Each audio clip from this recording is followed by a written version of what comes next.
This is Derek Prince with a word for you from the Word. God sent a man before them. Joseph was sold as a slave. They afflicted his feet with fetters. He himself was laid in irons, until the time that his word came to pass. The word of the Lord tested him. The life of Joseph began with great promise. Early in his youth, the Lord gave him a dream that showed him that he would be elevated to a position of great authority. He would rule over his brothers. Even his father and mother would come bowing down before him. What happened next? The very opposite of what God had promised.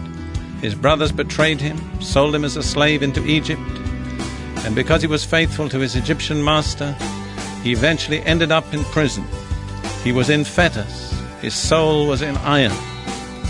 How did Joseph respond to that situation?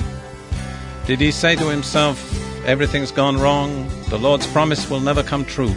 No, I don't believe that. It says, until the time that the promise came, the word of the Lord tested him. How important it is to see that when the Lord gives us a promise, many times, everything that happens next will seem to be the very opposite of what God has promised. And it's so important at times like that we don't give up on the promise. We don't say God has forgotten, God has failed. You see, that promise that God gave us is testing us.